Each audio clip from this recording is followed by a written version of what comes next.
अबरार रशीद आपकी खिदमत में एक मरतबा फिर हाजिर है।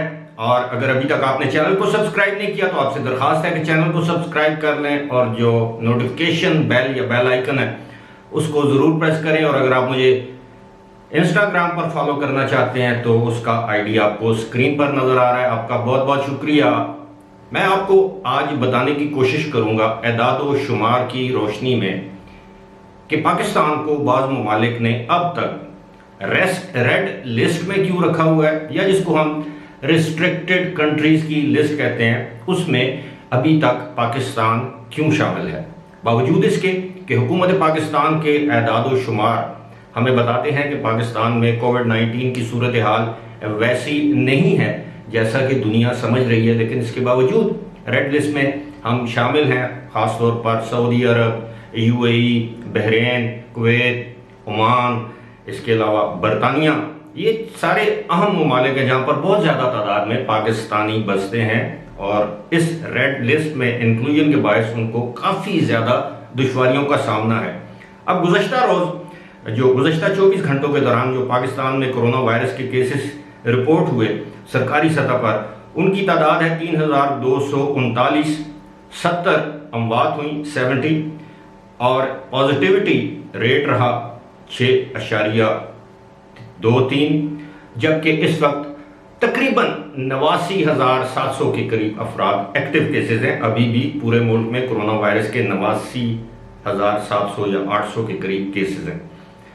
अब मैंने जिस तरह आपसे अर्ज की थी कि आपको मैं एदाद शुमार बताऊंगा कि एदाद शुमार क्या बताते हैं, और उसके बावजूद बाज़ ममालिक का पाकिस्तान की जानब रवैया इस तरह क्यों है, मुआनदाना रवैया कहते हैं, जिसको कहते हैं डिसरिस्पेक्टफुल, यानी वो इज्जत वाला रवैया नहीं है पाकिस्तानियों की जानब या पाकिस्तान के हवाले से जो उनकी कोविड की पॉलिसीज हैं।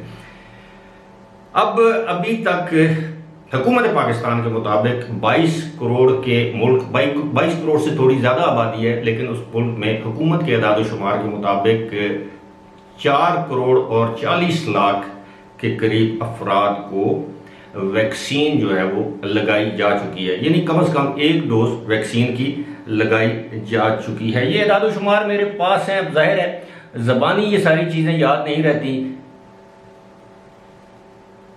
अब ये टोटल जो वैक्सीन के जो केसेस हैं ये हैं जनाब 4,47,36,977, यानी अब आप अंदाज़ा लगा लें कि 44.736 मिलियन केसेस वैक्सीनेशन के जो डोजेज लगाई गई हैं। अब ये एवरेज बनती है 7,16,137 डोजेज पर डे, यानी एक दिन में 7,16,737 डोजेज जो हैं वो वैक्सीन की लगाई जा रही हैं। अब पाकिस्तान में तकरीबन 10 लाख से ज़्यादा अफराद कोरोना वायरस का शिकार हुए और रूब सेहत हो गए, मुकम्मल तौर पर सेहत याब हो गए। अब इसमें जो अमवात हैं अभी तक वो हैं 24,783, यानी 24,783। इसके अलावा जनाब अब आप अंदाज़ा कीजिए कि इस वक्त पाकिस्तान में जो कुल जो केसेस की तादाद है, कुल जो अभी तक कोरोना वायरस का लोग शिकार हुए हैं उनकी तादाद है तकरीबन 11,16,000 के करीब। अब आप अंदाज़ा कीजिए कि जो रेट है रिकमेंडेड WHO का पॉजिटिविटी रेट वो है 5% या इससे कम। हमारे इस वक्त शरह है 6.23, 6.23। अब पाकिस्तान में कुछ दिन पहले यानी 3-4 हफ्ते पहले तक जो कम से कम कोरोना वायरस के केसेस की तादाद थी वो थी 940, और अब वो बढ़कर 3237 हो गई है, यानी 3000 से आगे पीछे ये तादाद रहती है। अब आप सोच रहे होंगे कि इतने अच्छे फिगर, अच्छे तो ये भी नहीं है, लेकिन दीगर ममालिक की निस्बत अगर हम देखें तो ये फिगर्स जो हैं वो अच्छे मालूम होते हैं। हमसाया मुल्क है इंडिया की फिगर्स अगर आप देख लें, और इवन अब तो यूके और अमेरिका में दोबारा डेल्टा वेरिएंट आ गया। अमेरिका में मैंने उस दिन भी आपको बताया था कि वो आप देखें कि वहाँ पे 1000 से ज़्यादा डेली अमवात हो रही हैं, 1 लाख से ज़्यादा केसेस रिपोर्ट हो रहे हैं। और बरतानिया में यही सिचुएशन है। न्यूजीलैंड में जिस तरह मैंने आपको बताया कि सेंड्रा एड्रिन जो उनकी वजीर आज़म है, खातून वजीर आज़म है, दबंग वजीर आज़म है, एक केस रिपोर्ट हुआ ऑकलैंड में, उन्होंने पूरे न्यूजीलैंड को लॉकडाउन कर दिया। अब पाकिस्तान रेड लिस्ट में क्यों है? सवाल तो ये है। बरतानिया के जो होम डिपार्टमेंट है उसने हाल ही में एक बयान जारी किया है कि हमने पाकिस्तान को इसलिए अभी तक रेड लिस्ट में रखा हुआ है कि एक तो ये है कि हुकूमत पाकिस्तान की जानब से या बरतानिया में जो पाकिस्तानी सफारत खाना है, जिसे हम हाई कमीशन कहते हैं, उसने बर वक्त एदाद शुमार बरतानवी हुकाम के साथ शेयर नहीं किए। दूसरी बड़ी वजह यह है कि वो कहते हैं कि जनाब पाकिस्तान में जो टेस्ट करने की शरह है वो 22 करोड़ के मुल्क में ना होने के बराबर है। यानी गुज़श्ता 24 घंटों में जो टेस्ट करने की शरह थी वो तकरीबन 51,000 से 51,100 के करीब टेस्ट किए गए पूरे मुल्क में। वो कहते हैं जब आप टेस्ट नहीं करेंगे तो आपको कैसे मालूम होगा कि कोरोना वायरस के केसेस की तादाद कितनी है। और जो लोग घरों में मर जाते हैं और वो कहते हैं जी इनको हार्ट अटैक हुआ है या कोई और वजह हुई है, तो भाई मौत उसको करार देते हैं, कहते हैं उन लोगों को तो आप इसमें गिनती में शामिल ही नहीं करते। और पाकिस्तान की वो ये कहते हैं जनाब के 90% आबादी ऐसी है जिन्होंने कभी टेस्ट करवाया ही नहीं, ना उनको ज़रूरत पड़ी है, ना वो अस्पताल जाते हैं, ना वो टेस्ट करते हैं। और हुकूमत के पास इतने वसाइल ही नहीं कि वो घर घर गली मोहल्ले में जाकर कोरोना वायरस के टेस्ट करें। जिस तरह पोलियो की कैंपेन होती है, घरों में लोग आते हैं, स्टाफ आता है, मेडिकल स्टाफ, और घरों में बच्चों को पोलियो के ड्रॉप्स देते हैं। जिस घर में 7-8 साल से कम उम्र के बच्चे हों उस पर बाकायदा मार्किंग होती है, नंबर लिख के दिए जाते हैं।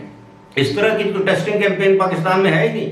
अस्पतालों में जाएं आपको इंतजार करना पड़ता है, पैसे देने पड़ते हैं। क्लिनिक्स में जाएं, प्राइवेट टेस्ट जो है वो 8-8 हज़ार रुपये, 7,500-8 हज़ार रुपये आपसे चार्ज करते हैं। तो लोग कहते हैं बस ठीक है जी, टेस्ट नहीं करवाते, बुखार हुआ, कहवा पिया, स्टीम ली, भाप ली, गरारे की, कुलियाँ की, पैरासिटामोल पैनाडॉल खाई और अल्लाह पे तवक्कुल करके बैठ गए। अब ये वो सूरत हाल है। अब जाहिर है अब बरतानिया ने तो ये बयान दे दिया यूएई की तरफ से, भाई ये बयान आया नहीं है, सऊदी अरब की तरफ से इस तरह के बयान आए नहीं है। लेकिन असल हकीकत ये है कि ये ममालिक समझते हैं कि पाकिस्तान की जो फिगर्स हैं ये दुरुस्त नहीं है। हालांकि अगर आप WHO की वेबसाइट पर भी जाएं तो आपको यही फिगर्स मिलेंगी, लेकिन वो WHO तो वही फिगर्स देगा ना जो हुकूमत पाकिस्तान उसके साथ शेयर करेगी। NCOC, national command and operation centre जो है कोरोना के हवाले से, अब अपने तौर पर तो WHO के पास भी फिगर्स नहीं आती, उनके पास वही फिगर्स होती हैं जो हुकूमतें या उनके सेहत के जो वजारतें हैं उनको फराहम करती हैं। तो ये है वो सूरत हाल कि अब पाकिस्तान की फिगर्स पर इंटरनेशनली आलमी सतह पर कोई एतमाद करने को तैयार नहीं है। एनहेंस जैसे कहते हैं we are in the red list, यानी अभी तक हम बहुत से ममालिक की रेड लिस्ट में शामिल हैं। और रेड लिस्ट में शामिल होने से हुकूमतों को शायद कोई फर्क ना पड़े बराह रास्त, लेकिन अवाम को फर्क पड़ता है। जब अवाम को फर्क पड़ता है तो एक्सपर्ट्स ओवरसीज पाकिस्तानी आ जा नहीं सकते, फंस जाते हैं, उनकी नौकरियां चली जाती हैं, कारोबार मुतासर होते हैं। तो indirectly at the end of the day नुकसान किसका होता है? रियासत पाकिस्तान का।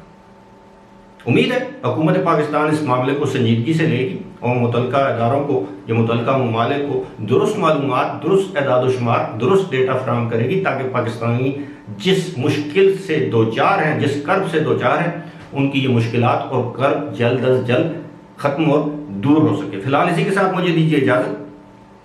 खुदा हाफ़िज़।